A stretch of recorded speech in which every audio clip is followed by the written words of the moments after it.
The Vanguard. Staunch defenders of humanity. The last city's military defense. Political leaders? Maybe yes to all. But do we truly need them?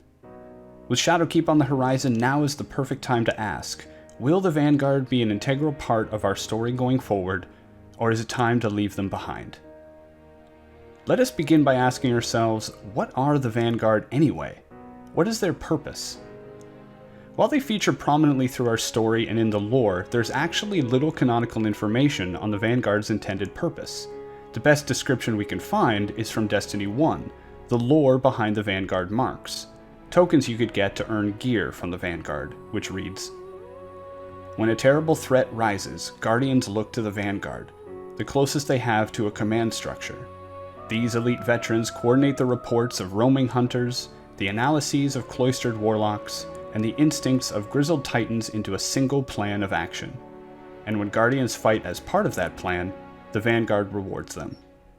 So, simply put, the Vanguard coordinate the Guardians and reward us for our loyalty and accomplishments. Furthermore, during the season of the Drifter, we learned of Honor, a member of the Praxic Order, who seems to act like a kind of internal affairs agent, monitoring Guardian activity and stopping any behavior deemed inappropriate. During the Allegiance questline, Honor and the Order are meant to represent the Vanguard. We were given a choice, asking who did we trust more, the Drifter or the Vanguard. Either choice allowed Guardians to explore the motivations of the Drifter, who above all favors survival and questions blind loyalty to the light. In any case, it seems that the Vanguard not only coordinate Guardian efforts in strikes and such, but also monitor us, ready to intervene should our behavior become inappropriate. This is important, and we'll revisit this idea later. Besides coordinating the efforts of Guardians, the Vanguard also seems to be monitoring the threats to humanity and the last city. Indeed, it is the most obvious thing that the Vanguard does, seen especially during the Red War campaign onward. The Stolen Intelligence lore book, specifically the entry Outliers, reads as a military report, detailing the current status of threats to the city. It discusses Fikrul, Mithrax, and others. In several lore entries, the Vanguard seems to be leading, participating, or at least involved with every bit of science, research, intelligence, and strategy for the defense of humanity. The faction leaders, while independent, still work with, and in some cases under, the hierarchy of the Vanguard. Interestingly, one group that really stands apart, though directly connected to humanity's defense, are the weapon foundries. They design gear, we use it, and while the Vanguard has gear of their own, they don't seem to dictate the actions of Hake, Daito, Suros, etc., except perhaps in controlling what gear we can and cannot use in the Crucible, such as Red Death and Crimson. While not strictly stated, there is no Vanguard charter that we have seen. It seems that the Vanguard's primary function is the coordination and monitoring of Guardian activity, with the underlying focus on the defense of the last city. With the death of the Speaker, however, the Vanguard has had to become more political, forced to keep the peace with the city consensus, i.e. the factions. As Ikora herself says in the Instability lore entry in the Stolen Intelligence lore book, the current acting Vanguard leadership has struggled to define its function and role within what is an otherwise largely egalitarian and self-governing body of active Guardians. She then goes on to say that the Vanguard was never intended as a governing body of authoritarians, nor does it function as such. But in times of turmoil and uncertainty, people rightly look to figures of strength for guidance and support.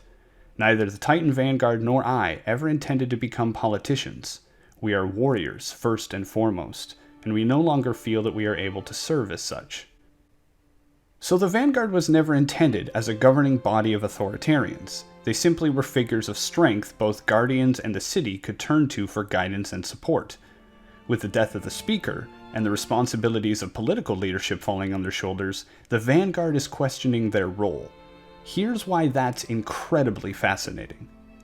First, it implies that the Vanguard were never meant to be in charge of Guardians.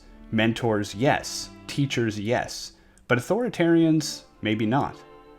This further implies that the Praxic Order's activities, though seen to be an extension of the Vanguard, are in fact not part of the original intended purpose. Simply put, policing Guardians may be outside the Vanguard's jurisdiction. Next, it implies that the defense of the last city is less of a driving factor for the function of the Vanguard. Apparently, the increasingly self-governing nature of Guardians causes the Vanguard to question their role, even as efforts to maintain humanity's defense are ongoing. Finally, it means that the Vanguard's role may be changing, and soon, as even the Warlock Vanguard leader herself has recommended. So, we know what the Vanguard's main functions are, and we have a sneak peek at how they feel about their current role, but let's back up. Let's evaluate the Vanguard over the course of our Guardian's journey in Destiny 2. In the Red War campaign, the last city was invaded by Gaul and the Red Legion. Beyond that, the Traveler itself was caged, and Guardians lost access to the light. Many lives were lost, both Guardian and civilian alike. Now, as we later discovered in the Dust Lore book, one of the 9 actually blinded the city's defenses, allowing Gaul's invasion to succeed. But even so, the fact is, whether part of their intended purpose or not, the Vanguard were expected to defend humanity, and that defense failed. The Vanguard failed. During the Curse of Osiris and Warmind campaigns, we acted on our own, first keeping secrets between Vanguard leaders, and next, aiding Anna Bray and Rasputin against Vanguard orders. In a way, this is nothing extraordinary. Our Guardian has been charting their own course ever since we were first resurrected, and while the Vanguard may seem like they are in charge of us, nothing has ever stopped us from making our own decisions and taking actions of which they may disapprove. Forsaken's campaign was the greatest example of this. The Vanguard's official response to Kay's death was to do nothing. While the 2 remaining Vanguard leaders fought over this, the bottom line is that it was deemed too dangerous and would spread humanity's forces too thin to storm the reef. Regardless, our Guardian did it anyway, and even after we brought Cade's killer, well, not to justice, but something, the Vanguard was split on their approval of our actions. Since then, the Vanguard has been completely silent, cinematically speaking. Season of the Forge had us working under the Vanguard's nose with the Black Armory. At their behest, we intercepted and stopped a fallen mech raid on the outskirts of the last city. While this surely must lie under the jurisdiction, or at least the purview of the Vanguard, they have never addressed us for our actions, and as far as we know, may not even be aware of the event. Season of the Drifter started with another secret rebellion project, working with the Drifter toward the development of Gambit Prime. While we learned in the Lease lore entry and the Allegiance questline that the Vanguard was keeping the Drifter under close observation, we also learned that the Drifter disagreed with the Vanguard's policies, feeling them too dogmatic. Specifically, the Drifter feels that the Vanguard's favor of the light, and only the light, for humanity's defense is too narrow of an approach, with the Drifter not trusting anything, especially the Traveler, the light, even his own ghost. Season of Opulence has been fairly quiet on this front, with our Guardian both enticed by treasure and driven to deal with threats by Callus, the Cabal Emperor himself.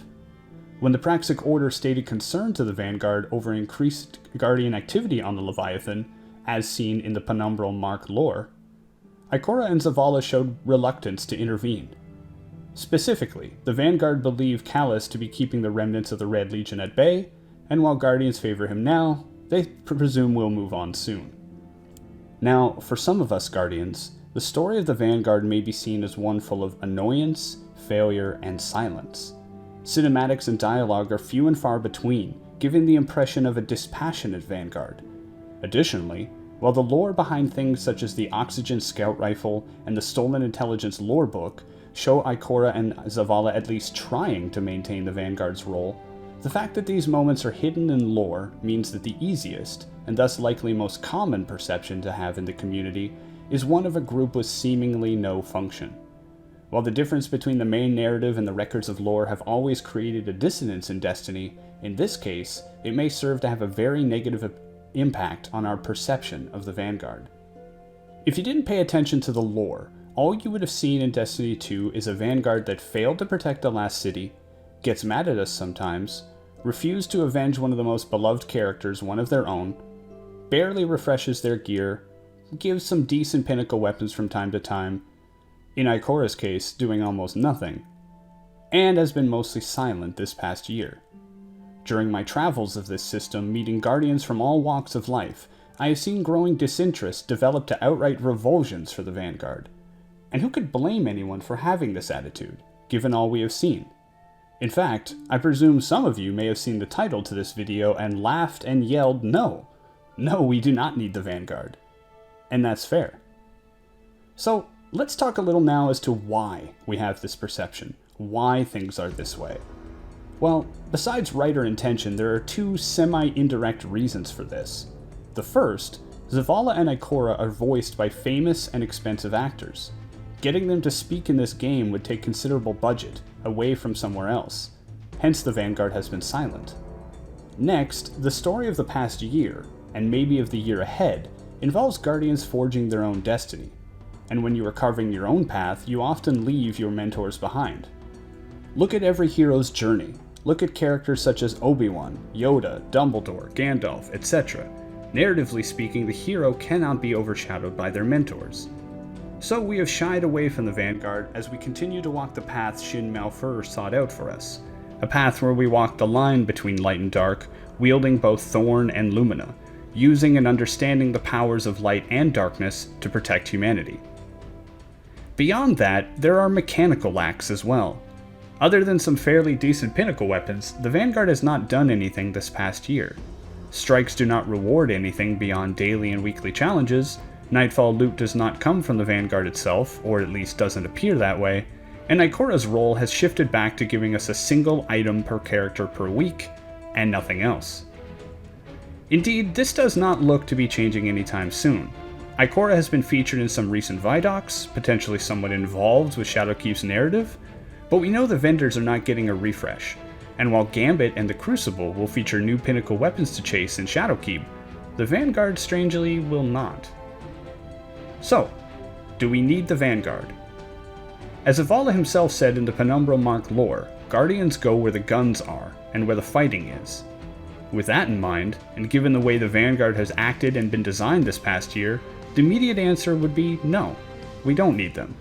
We can carry on without them, and we potentially have outgrown them. Perhaps their efforts are needed for our soon-to-be Kinderguardians, our new and growing family with new light, but for now, perhaps we don't need them. We'll get our loot and leadership from elsewhere. However, the answer may be different when we consider our Guardians' future. In several recent Vidocs from Bungie, one key element of their vision for Destiny going forward is an evolving world, where sometimes things will happen to us, and sometimes we are making things happen. I am intrigued by the idea of us, the players and Guardians, having growing impact on the direction of this world, and seeing the growth, development, and future impact of other characters, factions, storylines, and mechanics in this game. Currently, our Guardian stands at a crossroad, one we have been moving toward for some time. The questlines for The Last Word, Thorn, and Lumina, as well as the Allegiance quest, have raised questions as to our purpose, our role, who to trust, and what power to trust. While we started as Guardians of the Light, there's growing evidence to suggest that we may take a darker path ahead. As I see it, there are three paths our Guardians can take. The first is that we reaffirm our allegiance to the Traveler and our loyalty to the Light.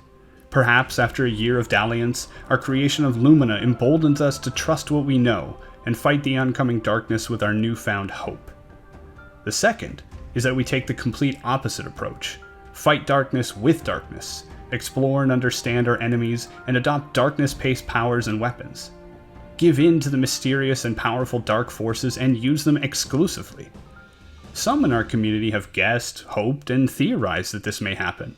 Indeed, part of Shin Malphur and the Drifter's Gambit is to seek out those Dredgens who like the darkness a little too much.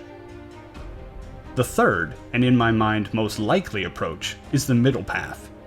Shin Malphur saw in us the potential to walk the line, and our accomplishments and direction seem to indicate the same.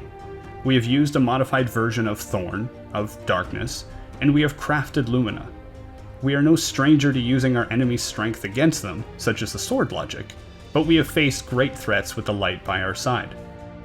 In every case, there is a need, both mechanically and narratively, for a faction which can serve to reward, support, and/or question our Guardian. A faction to represent humanity and remind Guardians that our actions matter, more than just monster hunting and collecting loot, but that we are Guardian, not mercenary. Finally, a faction which either guides us on our path, or gives our opposing path meaning by contrast. Should we choose the light, the Vanguard could stand as that faction. They could continue to guide and mentor us, and reward us for our service and loyalty. Narratively, they could stand as intermediary between us and the Traveler, and between the Guardians and humanity. Without the Vanguard, we would be left with few true allies, fewer rewards, and less support for our choice of following the light.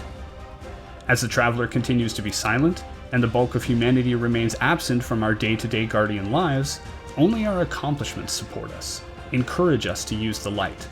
And while this may suffice, the Vanguard could further vindicate us, further suggesting our choice is the right one. Should we fully embrace the dark, the Vanguard's purpose could be to openly oppose our ideology, as well to try to convince us to come back to the light. Here, the Vanguard could stand as the paragon, the example of the Traveler's will, which would give our dark choice more impact by showing how far we've come. Even as the Vanguard remained more steadfast and stubborn, dogmatically sticking to the light, our path ahead would be in showing them how narrow-minded they are. The Vanguard would act as a foil, the only foil, in fact, giving our choice meaning, and as we accomplish more and more without their help, the Vanguard's existence would show how much more powerful we have become. Should we go the way of the Grey, choosing a balance between light and dark, the Vanguard could act as both ally and critic. Here, their first purpose would be to show how far we've come, again giving our choice meaning. Additionally, the Vanguard could ground us, reminding us of those we need to protect in the last city, helping maintain the currently accepted light half of our path. Finally, the Vanguard could, in turn, follow us, coming to terms with the advantage of our newfound ideology. While it is very unlikely that Zavala will ever allow himself to trust the dark, he could be convinced to trust us, and thus we become the leader of a new movement, an evolution of Guardians.